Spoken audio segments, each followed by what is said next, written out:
Good morning, good afternoon, good evening, whatever time of day you are watching this. This is Pip Stellick. This is video number 5, how to do lease options.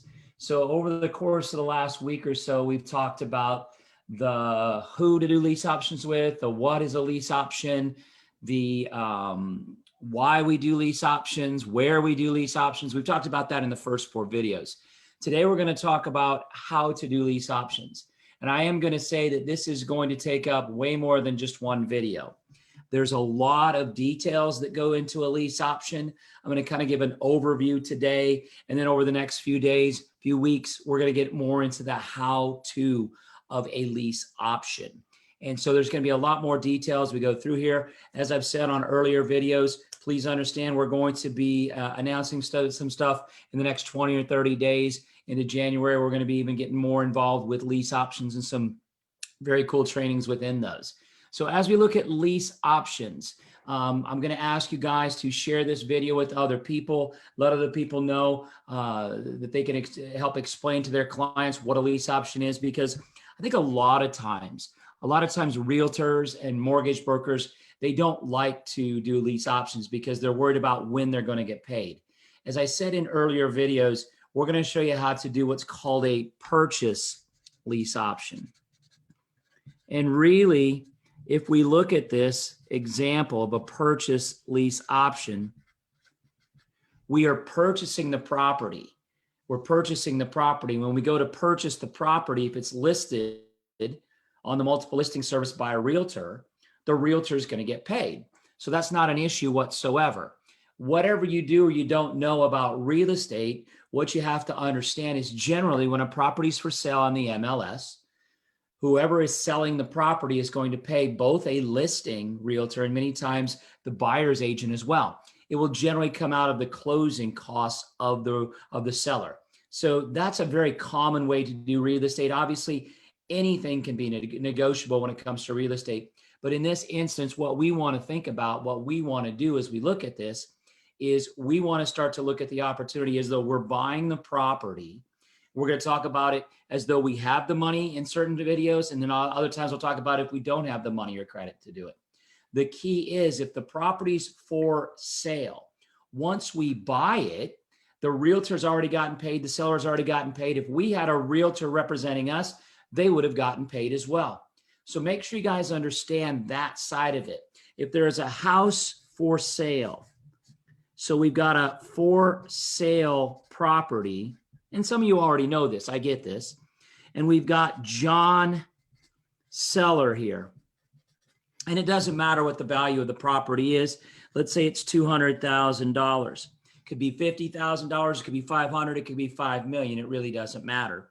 And we've got Mary realtor here representing John. And so John's the seller. And I'm going to say we have Sam buyer here, Sam buyer. Now let's say that Sam is represented by a realtor. And we will say that we've got, I don't know, Amanda realtor here. Amanda realtor, Mary realtor, John seller, Sam buyer. So when Sam goes to buy this property, there is a commission that the realtors are going to get anywhere, and it could be anywhere, from 6% and on down. So if we've got a 6% commission, 6% of $200,000 is $12,000. And what happens is Mary realtor and Amanda realtor are going to split this $12,000. Generally, this is going to come out of John seller's closing cost. So if Sam is buying this property, once he purchases the property, he is now the owner. So Sam is the new owner. So Sam's the new owner. Mary got paid, Amanda got paid. So everybody's happy right now. John got the agreed upon price, which is $200,000 minus any closing costs. So everybody's happy at this point that they got paid. That's all anybody wanted was get paid. Sam wanted to get in a house. Now Sam could basically do probably one of 3 or 4 things here. He could either live in the house himself, so that might be where he lives. He could do a traditional rental property. So rental property is what he could do with it. He could do something maybe a little bit different, like an Airbnb, something to that effect. We have a couple of Airbnb properties. And so he could do an Airbnb, or he could lease option the property. We're going to focus on the lease option side of this in our video series. And so Sam is now the new owner. He can do whatever he wants to with this property. Heck, he could leave it vacant if he wanted to. He could tear it down and build something else. He could tear it down and build a parking lot. It's his property. He can do what he wants to with it now. And so a lot of people, if they're not going to live in it, they go right into a rental property scenario. And so with rental property, you have a lot of things like maintenance, and you have a lot of other costs and headaches that go along with that. You're fixing toilets, you're talking to tenants, all that kind of stuff. Airbnb, maybe even a little bit higher maintenance. You have to pay management fees, things like that. I love Airbnbs. I think it's a great strategy. It's been a bit of a challenge through the COVID times that we're having right now.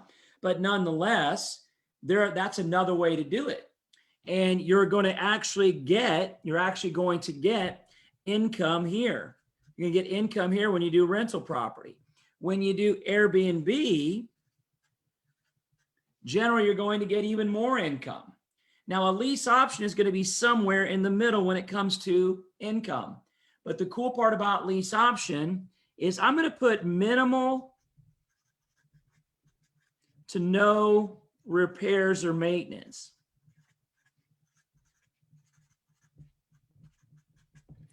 So we've got a situation here where we've got maintenance costs. We're dealing with tenants and all that kind of stuff in a rental property.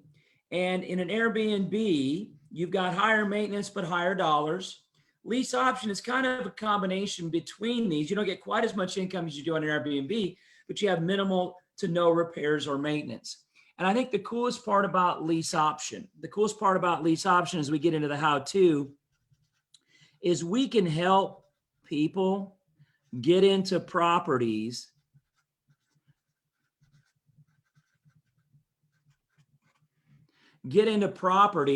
that they couldn't get into without us.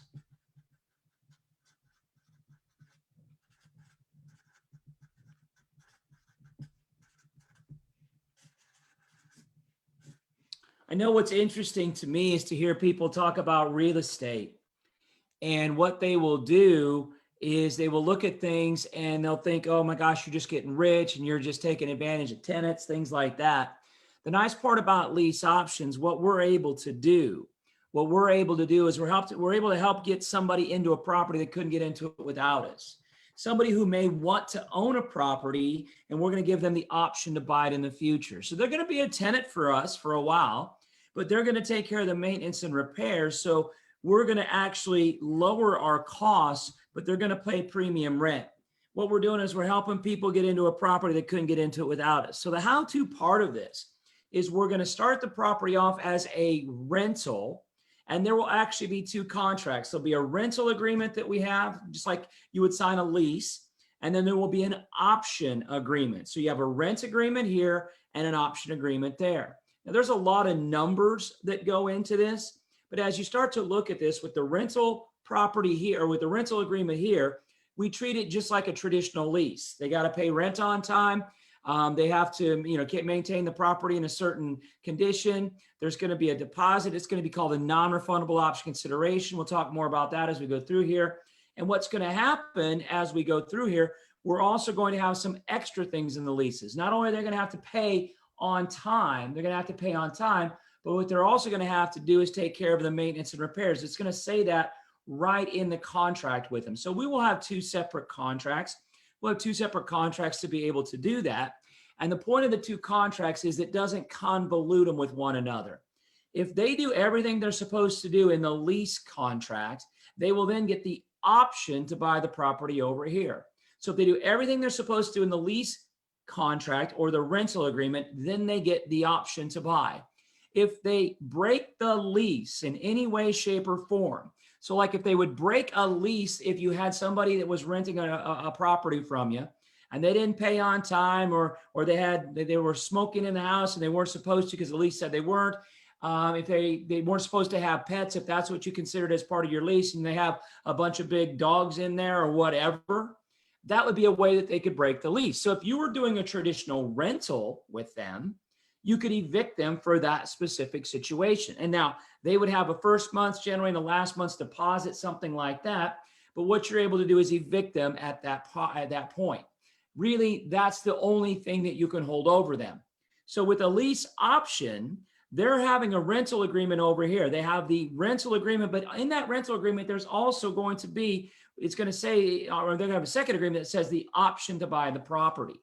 And so if they break the lease over here, they lose their option to buy.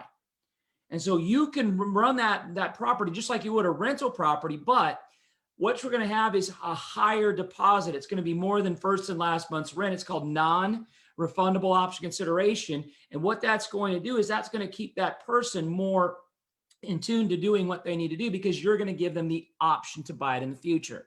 So what's going to happen is if they, for any reason, break that lease, could be any reason that's in the lease, they lose their option to buy and whatever money they would have already put against it. So it's a really good way to control property as a landlord, if you will, with much better tenants, higher income, and a lot less maintenance. We'll get more into the how-to, but I wanted to break these up into like 10 or 15-minute segments because I know it's impossible to start to watch these all the time.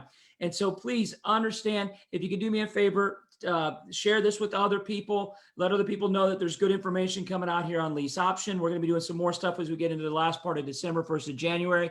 We'll have a lot of fun as we go through all these different trainings, learning a lot of stuff.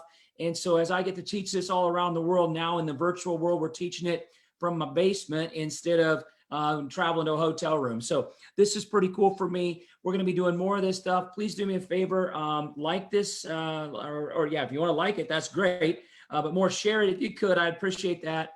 Also, make sure you see it on the YouTube channel. I've got it there as well.